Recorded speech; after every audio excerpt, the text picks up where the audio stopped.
All right, here's lesson 2 of Unit 8. Lesson 2 is solving square root functions. You are allowed to use a calculator for this topic. So let's see. I want to get the value of x all by itself. So the way I'm going to do that is I need to isolate the square root, which means I have to make sure that nothing is going on. Nothing is going on outside the square root. Doesn't look like it. It looks like all this stuff, all the subtraction, addition, is happening under the radical. So I can't get to the x until I move the radical. And we've talked about inverses before. So the opposite of adding is subtracting. The opposite of an exponential is a logarithm. Here the opposite of a square root is squaring it. So we're going to square both sides so that the square root goes away. Now it doesn't change anything under the radical. That x minus 3 stays the same. All it does is it makes that radical go away. So x minus 3 equals 25. To get x by itself is as simple as adding 3 to both sides, and we'll say that x equals 28.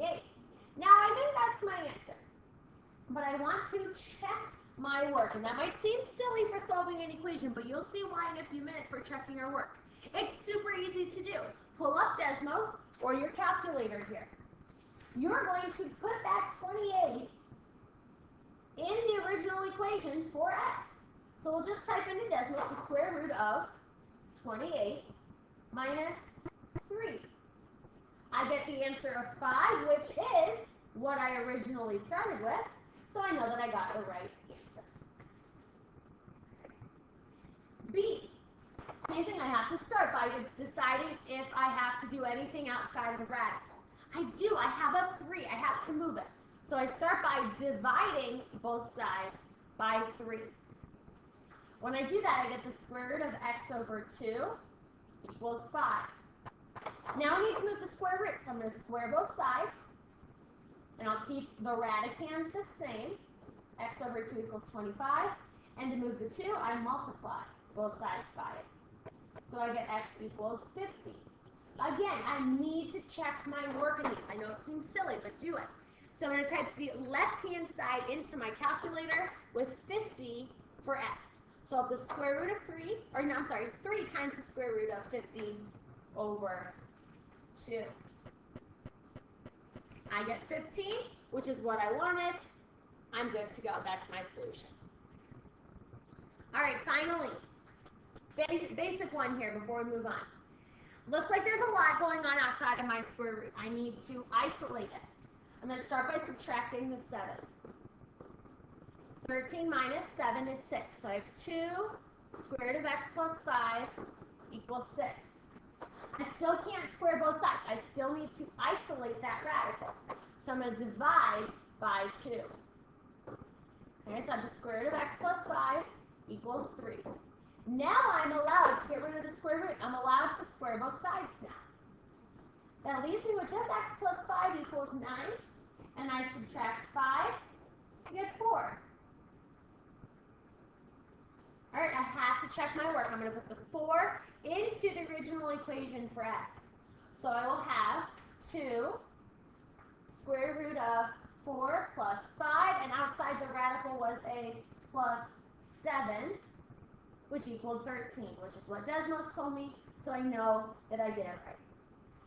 All right, now those are pretty basic. I can solve an equation, I can isolate a radical, I can check my work.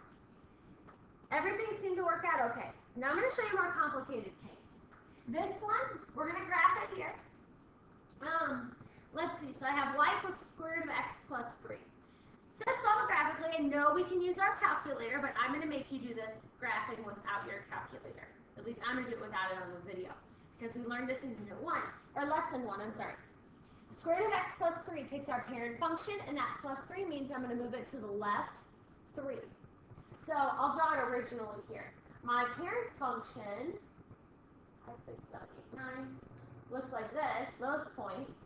If I just move that left 3, I'll make this one pink. I'm just going to take each of those points and move them left 3. And that'll be the graph of my square root function there. Okay? And then we'll connect them. There we go.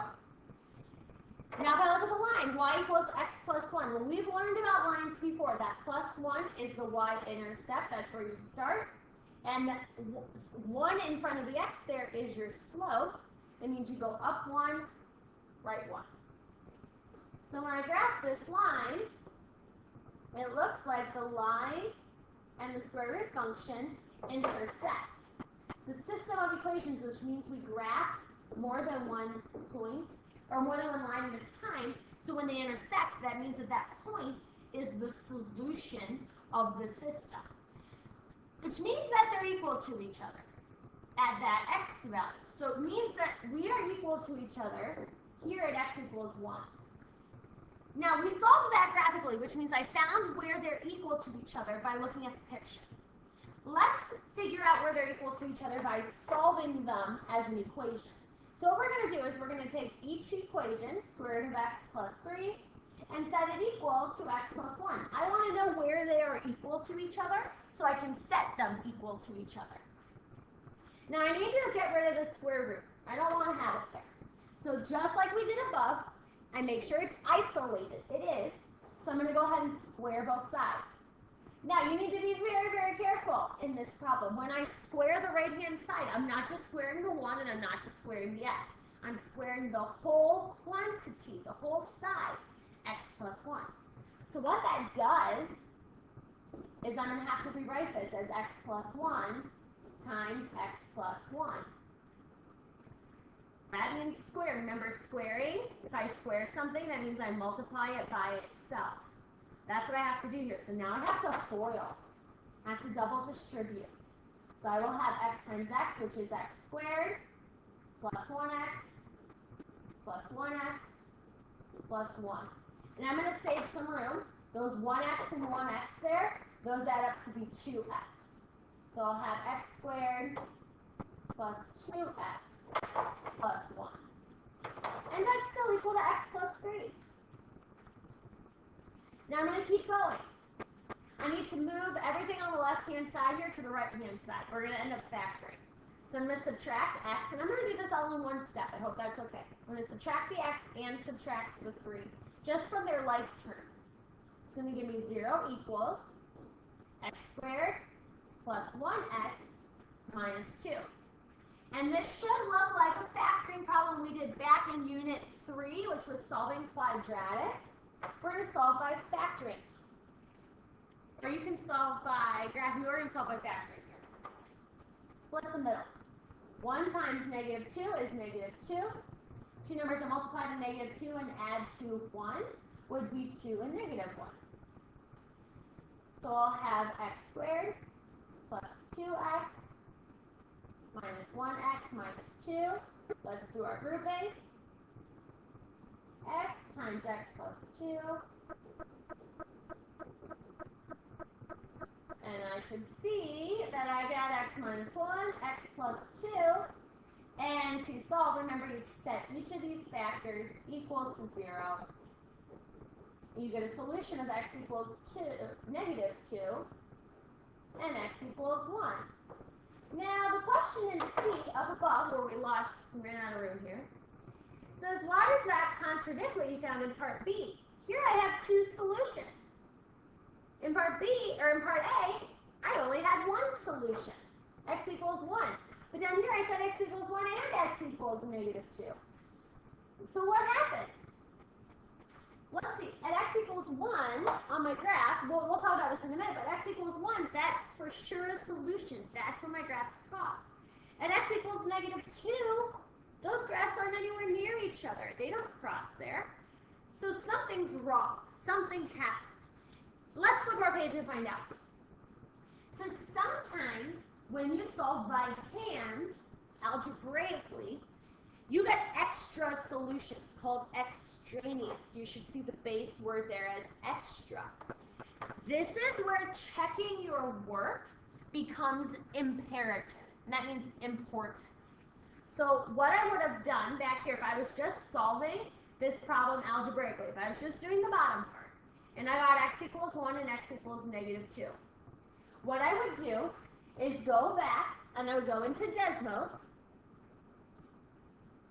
And I would put this into Desmos. I would type in the square root of, let's try 1 first, the square root of 1 plus 3. And then in the line underneath, I would type in 1 plus 1 squared. Or 1 plus 1. I think that was all that was, yeah, I didn't have to square it. It was just 1 plus 1. Well, 1 plus 1 is 2. Since both of those equal each other, that's why it's a solution. Now, if I change the x value to be negative 2, so in here, instead of 1, I had negative 2, and here I had negative 2. I see that those are two different answers, which means that the two sides of the equation are not equal. So the square x equals negative 2 is called extraneous. Let's look a little bit more at this. A few more examples. Just 3 more, and then we'll go ahead and do some practice. All right, we're going to solve this problem actually the exact same way we solved the last one. I'm going to square both sides. Now remember, when I square the right-hand side, I'm going to have to rewrite it x minus 3 times x minus 3. When I square a quantity, I write it twice. I'm going to start by distributing x squared minus 3x minus 3x, which is minus 6x. I'm saving some time. You should be able to do that on your own. If not, ask your teacher why I got negative 6x. And then 2x minus 3. Now, I'm going to move everything like I did over to the right-hand side. I'm going to subtract 2x, and I'm going to add 3. The opposite of negative is a positive. That gives me 0 equals x squared minus 8x plus 12. Now to factor, I need two numbers that multiply to 12 and add to negative 8. So I would say negative 6 and negative 2. So when I factor here, I'll have x squared minus 6x minus 2x plus 12. Go ahead and group. I'll pull out an x. X minus 6, pull out a negative 2. And I get the factored form of x minus 2, x minus 6. And when I solve those for x, I get a solution of x equals 2 and x equals positive 6. So what I have to do is I have to check those. When I have extraneous solutions, it does not mean that every problem is going to have an extraneous solution. 2 and 6 could both be answers. One of them could be an answer and one could be extraneous, or they both could be extraneous. Now there's 2 ways to check your work here. One way is to take the 2 and type it into both sides of the expression in Desmos. So I would take square root of 2 times 2 minus 3. And then on the other line, I would type in the 2 minus 3, right? The bottom part. I get different numbers, so that tells me that 2 is not a solution. So 2 is extraneous. Let's do the same thing with 6 and see what happens. If I just change these numbers here to be 6, I got 3 for both of them, which means that 6 is a solution. Now let me show you a different way to check that. You could just type them in. That's what I did here. You can also graph the 2 equations. And on Desmos, it makes it super easy. If I graph square root of 2x minus 3, and on the next line, x minus 3, you can see if you click on it, those graphs only cross where x equals 6. At x equals 2 right here, the lines are not anywhere near each other. Okay, so that's another way. I think that's faster. Graph and click on the intersection. All right, next one. 2x equals the square root of x plus 3. So again, I need to get rid of the square roots. I'm going to square both sides. Just like the last problem, I'm squaring the whole quantity. So I really have 2x times 2x equals x plus 3. And 2x times 2x, well, the 2 times 2 is 4, x squared. Now this time I'm going to move everything from the right to the left so that I can keep positive 4x. So I'll have 4x squared minus x minus 3. And I'm going to split the middle, just like I did in the last one. So two numbers that multiplied at negative 12 and add to negative 1 would be negative 4 and 3. So I'll have 4x squared minus 4x plus 3x minus 3. Let's group.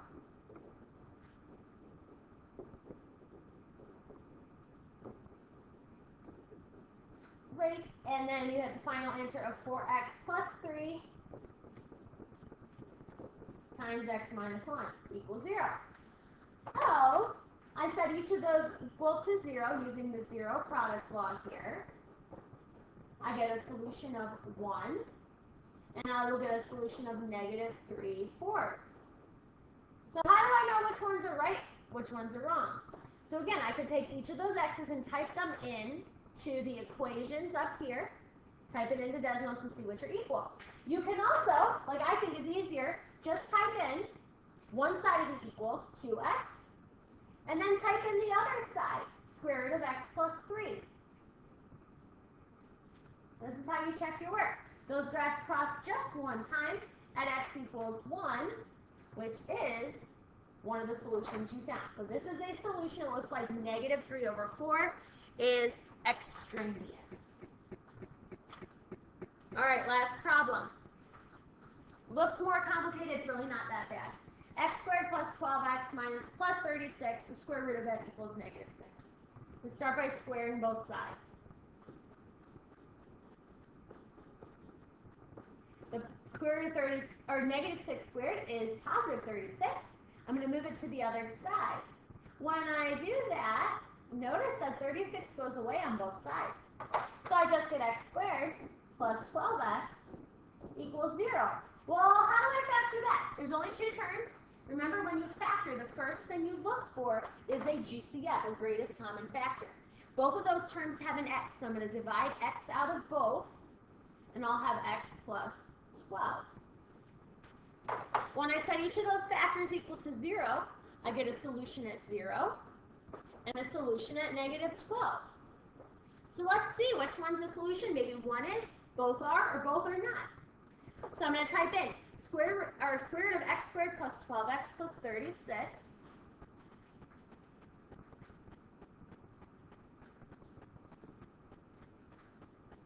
There's our, oops, don't want that. There's our graph. I can zoom out a little bit if I want to. That's the graph. And then the other side was just equal to negative 6. So if I type in negative 6 there, I think I have to type in, maybe not. I think I have to type in y equals.